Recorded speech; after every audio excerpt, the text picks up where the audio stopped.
नमस्कार,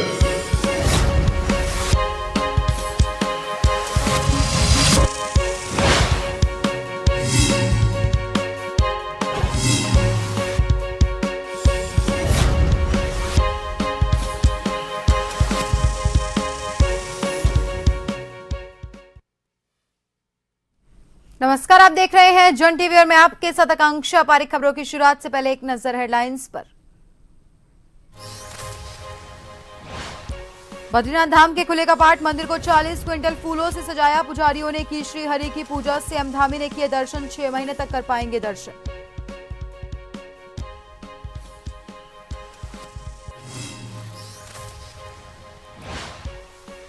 नेपाल के 10 सदस्यीय प्रतिनिधिमंडल ने उत्तराखंड राज्यपाल से की मुलाकात। आपसी समन्वय से काम करने की संभावनाओं पर हुई चर्चा। कहा, सांस्कृतिक पर्यटन को मिलेगा बढ़ावा।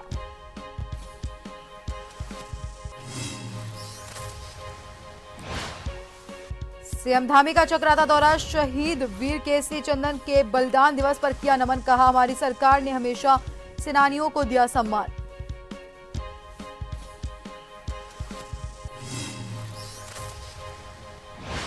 नंदप्रयाग में कथावाचक मुरारी बापू की रामकथा, पुष्कर सिंह धामी ने की शिरकत। लिया आशीर्वाद, भक्तों को किया संबोधित।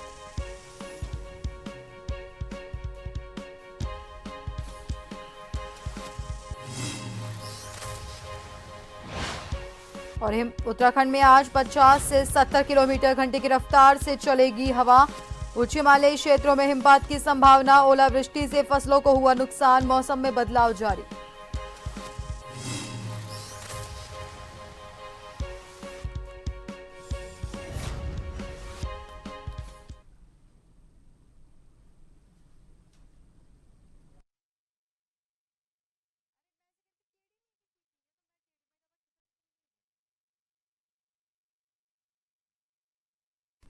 बद्रीनाथ धाम के कपाट आज खोल दिए गए। मंदिर के रावल ने गणेश पूजा के बाद मंदिर के कपाट खोले। महिलाओं ने लोकगीत गाए।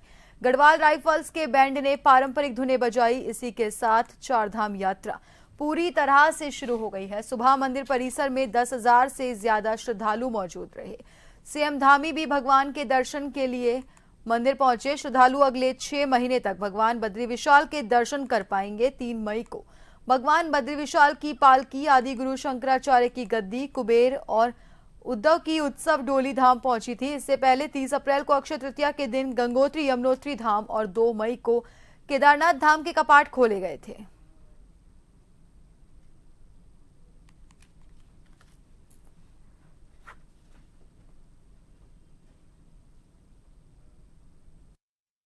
बहुत ही शुभ दिन है और भगवान बद्री विशाल के कपाट आज खुल रहे हैं। मैं सभी आने वाले तीर्थयात्रियों का, श्रद्धालुओं का, सबका देवभूमि उत्तराखंड आगमन पर, भगवान के द्वार पर पधारने पर सबका स्वागत करता हूं, अभिनंदन करता हूं और भगवान से प्रार्थना करता हूं कि सभी आने वाले तीर्थयात्रियों की, श्रद्धालुओं की यात्रा कुशलतापूर्वक संपन्न हो और यात्रा सबकी अच्छी हो। उसके निमित्त सारे प्रयास किए गए हैं, सारे प्रबंध किए गए हैं।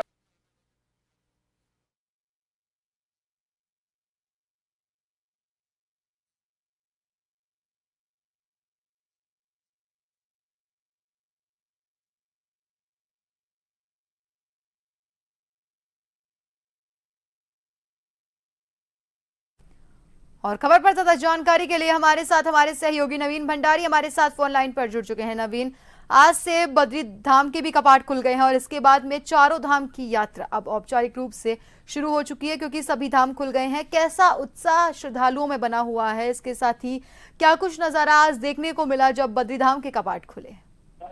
जी बिल्कुल बताना चाहूंगा कि आज सुबह 6 बजे तकरीबन भू वैकुंठ नगरी बद्रीनाथ धाम के कपाट खोल दिए गए हैं। वहीं बद्रीनाथ धाम को इस वक्त रंग बिरंगे फूलों से सजाया गया। हालांकि बद्रीनाथ धाम में इस वक्त 10,000 से अधिक तीर्थयात्री वहां पर मौजूद है और आज से आपको बता दें कि चारधाम की यात्रा की शुरुआत भी हो चुकी है।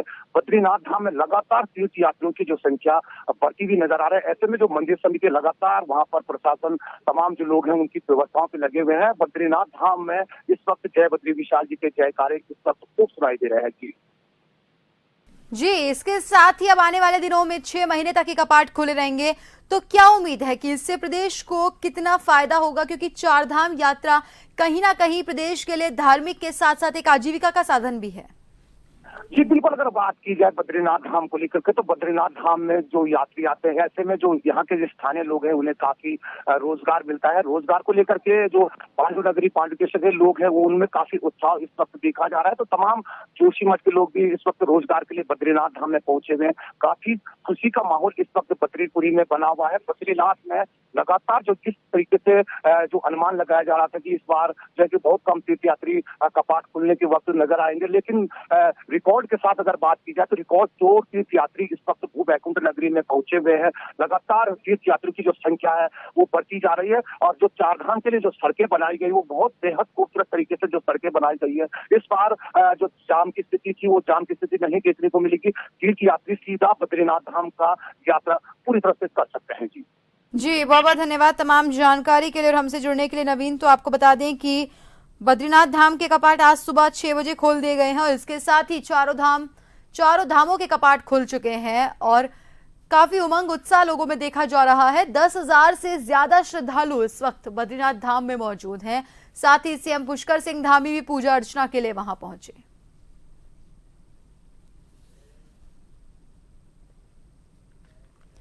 बद्रीनाथ केदारनाथ मंदिर समिति के सीईओ ने बताया कि केदारनाथ मंदिर परिसर के 30 मीटर के दायरे में रील बनाने वाले प्रत्येक व्यक्ति पर 25,000 रुपए का जुर्माना लगाया जाएगा। हमने इसको प्रारंभ किया। हमने पहले ही कहा था 30 मीटर 50 मीटर के दायरे में जो रील बनाने का प्रयास करेगा तो हम उस पर चालन किए। लगभग 25,000 के आसपास हम लोगों ने चालन किया है केदारनाथ में। और बद्रीनाथ में भी हमने कहा है कि अगर कोई भी दिखाई देता है, अगर मंदिर के गर्भगृह में अगर उसका फोन अगर मोबाइल यूज करता है तो निश्चित रूप से यहाँ पर भी हम चालन करेंगे। तो इसके लिए हमारे सेक्टर मजिस्ट्रेट हैं, हमारे विपिन तिवारी जो प्रभारी अधिकारी, उनको हमने इसे नामित किया इसके लिए। दोनों जगह सर चालन कार्रवाई होगी? बिल्कुल बिल्कुल, जो मंदिर की सैंक्टिटी है वो बिल्कुल बरकरार रहनी चाहिए। अगर कोई इसका उल्लंघन करता है तो निश्चित रूप से इस पर वैधानिक कार्रवाई की जाएगी। इसमें शासन और प्रशासन दोनों के दिशा निर्देश भी हैं पूर्व से। केदारनाथ यात्रा में इस साल नया रिकॉर्ड देखने को मिल सकता है। 2 दिनों में ही 55,374 श्रद्धालु केदारनाथ धाम में दर्शन के लिए पहुंच चुके हैं। शनिवार को 25,220 श्रद्धालुओं ने बाबा केदार के दर्शन किए, जबकि शुक्रवार को यात्रा का श्री गणेश होने पर 30,154 यात्री केदार धाम पहुंचे थे। सीएम पुष्कर सिंह धामी के नेतृत्व में उत्तराखंड सरकार ने सुरक्षित, सुव्यवस्थित और सुविधाजनक यात्रा की व्यापक तैयारियां की है। बेहतर यात्रा प्रबंधन को लेकर तीर्थयात्रियों में भारी उत्साह है। यात्रियों ने उत्तराखंड सरकार की इस दौरान सराहना भी की है।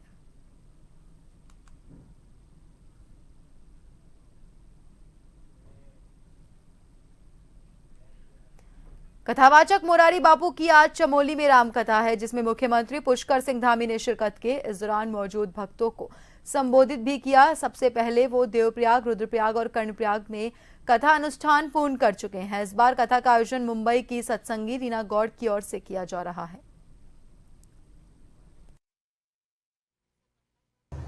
आध्यात्मिक ऊर्जा से परिपूर्ण इस वातावरण में आयोजित हो रहा है कार्यक्रम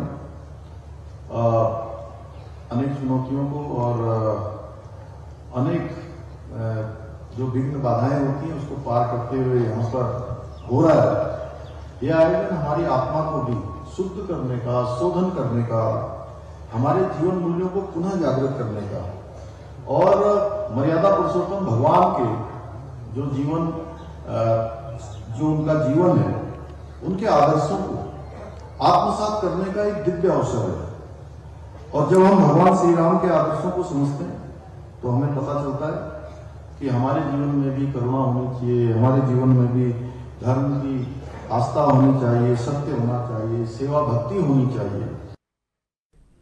राज्यपाल लेफ्टिनेंट जनरल गुरमीत सिंह से राजभवन में सुदूर पश्चिम प्रांत नेपाल के मुख्यमंत्री कमल बहादुर शाह के नेतृत्व में 10 सदस्यीय प्रतिनिधि मंडल ने मुलाकात की। इस दौरान उन्होंने उत्तराखंड और नेपाल के बीच वर्षों के संबंधों को और मजबूत बनाने के लिए सीमावर्ती क्षेत्रों में आपसी समन्वय से काम करने की संभावनाओं पर चर्चा की।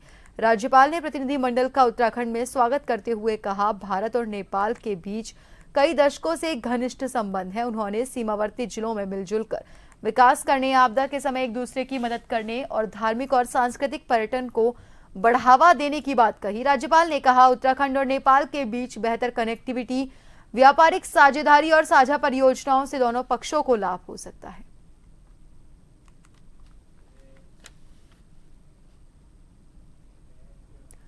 सीएम पुष्कर सिंह धामी ने शनिवार को स्वतंत्रता सेनानी, आजाद हिंद फौज के सिपाही और सुभाष चंद्र बोस के अनुगामी शहीद वीर केसरी चंद के बलिदान दिवस पर चक्राता के रामताल गार्डन में आयोजित होने वाले मेले में प्रतिभाग किया। सीएम ने शहीद वीर केसरी चंद को नमन करते हुए कहा कि हमारी सरकार ने स्वतंत्रता सेनानियों को हमेशा सम्मान दिया है। पीएम मोदी के नेतृत्व में देश पर मर मिटने वाले विभूतियों की स्मृति को चिरस्थायी बनाने के लिए शौर्य स्थलों का निर्माण किया जा रहा है और अनेक प्रतिष्ठानों का नामकरण उनके नाम से किया जा रहा है।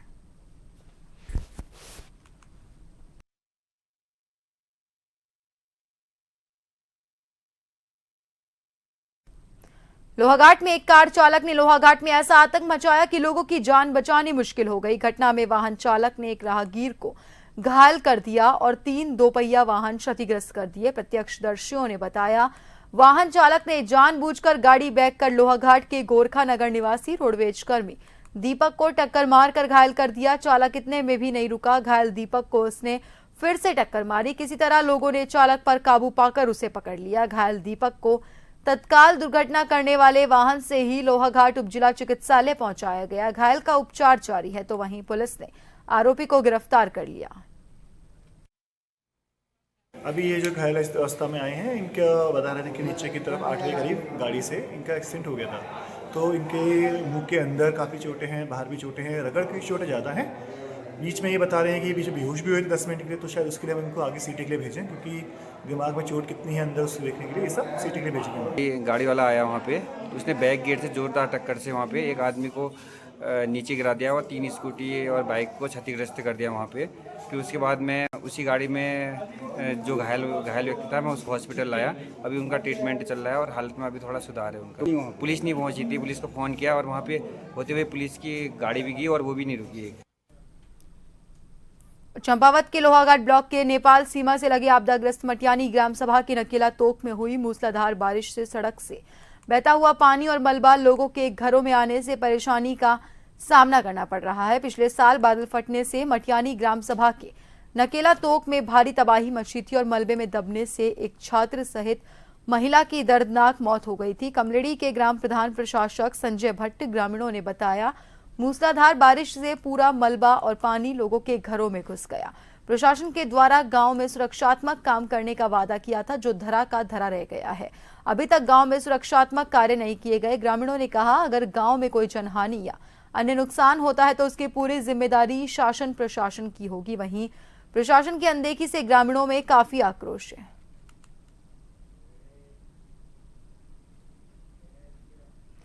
उत्तराखंड के सभी जिलों में आज और कल गर्जन के साथ आकाशीय बिजली चमकने, ओलावृष्टि और 50 से 70 किलोमीटर प्रति घंटे की रफ्तार से जोरदार हवाएं चलने का ऑरेंज अलर्ट जारी किया गया है। मौसम विज्ञान केंद्र के मुताबिक उच्च हिमालयी क्षेत्र में हिमपात भी हो सकता है। पिछले 2 दिनों से मैदानी क्षेत्रों में भी हल्की बारिश होने से मौसम सुहाना बना हुआ है। मैदानी क्षेत्रों में बादल छाने से तापमान स्थिर बना हुआ है, जबकि पर्वतीय क्षेत्र चमोली और रुद्रप्रयाग में कहीं कहीं बारिश हुई है। उधर उत्तरकाशी और टिहरी जनपद के ग्रामीण क्षेत्रों में दोपहर के बाद अंधड़ के साथ ओलावृष्टि हुई है, जिससे फसलों को काफी नुकसान पहुंचा। वहीं देहरादून में बादल छाए रहने से दोपहर तक तापमान सामान्य रहा। कुमाऊं मंडल के पिथौरागढ़ और बागेश्वर में बारिश हुई। उच्च हिमालय क्षेत्र में हिमपात होने से भी तापमान में गिरावट दर्ज की गई। हरिद्वार, उधम सिंह नगर और नैनीताल में सुबह के समय बादल छाए रहे। कहीं कहीं आकाशीय बिजली चमकने और गर्जन के साथ बूंदाबांदी भी हुई, लेकिन दोपहर तक मौसम साफ हो गया और बादल और सूरज की आंख मिचौली चलती रही। उत्तराखंड के नैनीताल में नाबालिग से रेप के मामले में विरोध प्रदर्शन लगातार जारी है। शनिवार को सैकड़ों महिलाओं ने इकट्ठा होकर पीड़िता के लिए न्याय की मांग की। अल्पसंख्यक समुदाय के एक बुजुर्ग व्यक्ति द्वारा नाबालिग लड़की के साथ कथित बलात्कार के खिलाफ विरोध प्रदर्शन किया गया। महिलाएं हाथों में प्ले कार्ड लेकर पहुंची।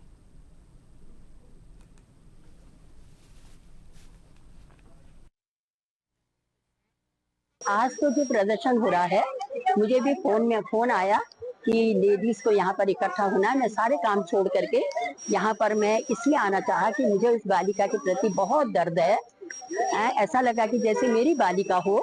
मुझे बहुत अजीब सा अंदर से फील हुआ, इसलिए मैं जो है सारा काम छोड़ करके घर के जिम्मेदारी को मैं यहाँ पर पहुंची हूँ, ताकि उस बालिका को जो है हमारे समूह के द्वारा जितने लोग भी हम यहाँ पर एकत्रित हैं, मैं चाहती हूँ कि ये आवाज जो है प्रशासन सरकार तक पहुंचे और उस बच्ची को न्याय मिले। मांगे ये है कि उसको जल्द से जल्द सजा दी जाए, फास्ट ट्रैक कोर्ट में उसका फैसला हो और जो बच्ची है उसे जल्द से जल्द इंसाफ मिल सके। और हमारा देखिए सांप्रदायिक को लेके कुछ भी चीज नहीं, हिंदू मुसलमान वाली बात है ही नहीं यहाँ पे। लड़की हम भी है और लड़की मुसलमान की भी है, अदर रिलीजन की भी है। तो हम लोग का प्रदर्शन सिर्फ ये है, इस चीज को सिर्फ एक बच्ची को लेके करा जाए, उसे न्याय दिलाया जाए। हल्द्वानी के दमू वाडूंगा स्थित अम्बेडकर पार्क सभागार में महिला सशक्तिकरण और बाल विकास मंत्री रेखा आर्या ने प्रशिक्षण प्राप्त महिलाओं को सिलाई और ब्यूटिशियन किट वितरित किए। इस मौके पर रेखा आर्या ने कहा, बेटियों में बचपन से ही लीडरशिप क्वालिटी विकसित करने पर ध्यान दिया जाना चाहिए। कैबिनेट मंत्री रेखा आर्या ने कहा, अगर हम अपनी बेटियों को बचपन से ही सशक्त बनाएंगे तो वो समाज में सम्मान के साथ जीवन व्यतीत कर पाएंगी। देखिए, महिला सशक्तिकरण विभाग के अंतर्गत हमारी एक कोऑपरेटिव सोसाइटी है, जिस सोसाइटी के माध्यम से एक योजना संचालित है, मुख्यमंत्री सतत आजीविका योजना, जिसके अंतर्गत एक संस्था, एक एनजीओ, जिसको एक बात की जिम्मेदारी दी गई थी कि वो महिलाएं जो बिल्कुल ग्राउंड जीरो पर हैं, जिनको स्वरोजगार की सख्त आवश्यकता है, ऐसी महिलाओं को चिन्हित करते हुए उन्हें स्वरोजगार के लिए वो प्रशिक्षण दे। इसके साथ साथ में उनको स्वरोजगार प्रशिक्षण के साथ साथ उनको किस प्रकार से साधन मुहैया कराया जाए ताकि उनका ये स्वरोजगार आगे भी निरंतर चलता रहे। तो आज उसी कार्यक्रम में शिरकत करने का अवसर मिला और निश्चित रूप से कई गरीब महिलाओं ने, निर्बल महिलाओं ने अपनी भावनाएं भी वहां पर व्यक्त करी कि किस प्रकार से विभाग द्वारा संचालित इस योजना के अंतर्गत में आज उनको जो सिलाई मशीन प्राप्त हो रही है, जिसका कि उन्होंने प्रशिक्षण लिया है, इसके साथ ही जो ब्यूटिशियन किट उनको प्राप्त हुआ है, जिसका उन्होंने प्रशिक्षण लिया है, जो कि समय की मांग के अनुसार भी जो है मुझे लगता है कि उनके इस आगे चल के व्यवसाय के रूप में बदलेगा, तो निश्चित रूप से बहुत फलित होगा। रुड़की कोतवाली क्षेत्र के टोड़ा एहतमाल गांव में रविदास मंदिर और ग्राम सभा की भूमि को लेकर दो पक्षों के बीच विवाद हो गया, जिसके चलते मुस्लिम समाज के लोगों के द्वारा घर में घुसकर दलित परिवार पर हमला किया। इस हमले में 2 महिलाओं सहित 4 लोग घायल हुए। फिलहाल सभी का उपचार जारी है और मौके पर पुलिस बल तैनात है। ये थाना रुड़की का मामला है, जिसमें एक किसी लैंड पे बताते हैं डिस्प्यूटेड है, शायद स्टे है कोर्ट का। तो दूसरे पक्ष ने रास्ते बनाने को लेकर कुछ विवाद किया था, तो दोनों में आपस में सुबह शायद कुछ झड़प हुई है। पुलिस गई, पुलिस ने दोनों पक्षों को अभी थाने पे लेके आई है। तो आगे उसमें लीगल कार्रवाई चल रही है, जैसे संज्ञान में जो चीज़ें आएंगी, जो प्रकरण हुआ उसके हिसाब से लीगल एक्शन लेंगे। कितने लोग घायल हैं? दोनों तरफ से मतलब झड़प हुई है। 4-5 लोग अपना बताते हैं, किसी को चोट लगी, किसी के साथ बदतमीजी हुई, तो उसमें आगे हमारे एसएसआई उसको डील कर रहे हैं। रविदास मंदिर का मामला बताया जा रहा है। अब वो अभी इतना डिटेल नहीं, लेकिन ये है कि वो लैंड डिस्प्यूटेड है, उसमें कोर्ट का भी कोई डायरेक्शन है। तो एक पक्ष ने उसमें वॉयलेशन करने का प्रयास किया, तो दूसरा पक्ष एग्रेसिव हुआ, ऐसा कुछ संज्ञान में आ रहा है। चीज़ें कंट्रोल में हैं, हमारी फोर्स भी वहाँ मौजूद है और एसएसआई हमारे सीओ दोनों उसको पर्सनली डील कर। सरकार के द्वारा अभी तक सस्ता गल्ला व्यापारियों की मांगों को अनसुना किया गया है, जिस कारण सस्ता गल्ला व्यापारियों में सरकार के खिलाफ काफी आक्रोश है। शनिवार को गल्ला व्यापारियों ने लोहाघाट में बैठक आयोजित की। बैठक में सरकार से तत्काल पुराने बिलों के साथ साथ कोरोना काल के रुके हुए बिलों के भुगतान की मांग की गई। चेतावनी देते हुए कहा, अगर सस्ता गल्ला विक्रेताओं की मांगे नहीं मानी गई तो समस्त सस्ता गल्ला विक्रेता हड़ताल पर जाने पर मजबूर होंगे।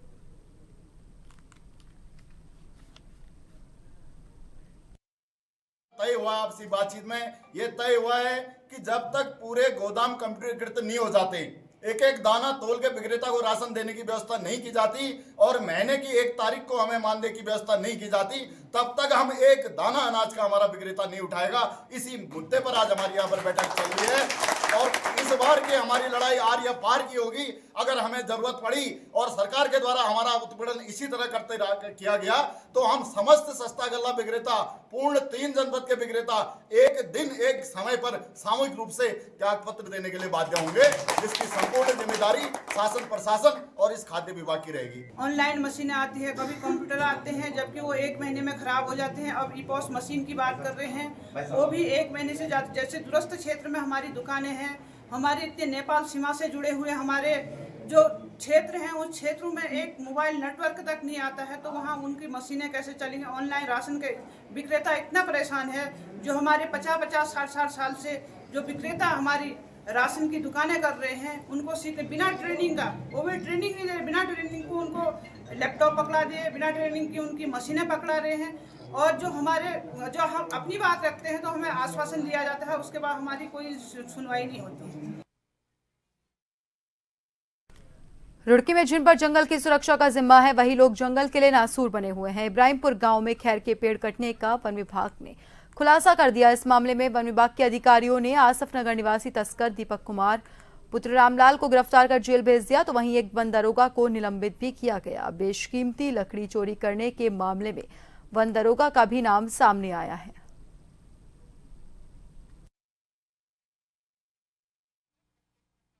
नहीं, अभी तो जैसे कि ये प्रकरण जो है खैर के वृक्षों को काटने का, तो इसमें जब से मैं यहाँ पे आया हूँ तब से 2-3 घटनाएं इस तरीके की हो चुकी हैं। तो हम लोग काफ़ी दिनों से इसमें छानबीन कर रहे थे और सुराग में हमें कुछ मिले थे सुराग इसमें। तो एक अभियुक्त को हमने इसमें कुछ जो सुराग मिले थे उनके बेस पे उसको हमने जेल भेजा है। और उसके बयानों में किसी हमारे एक कर्मचारी का नाम आया है, तो नाम को अभी मैं नहीं उजागर करूँगा क्योंकि ये एक तो इनकी निजता का वो है और दूसरा अभी कार्रवाई गतिमान है इसमें।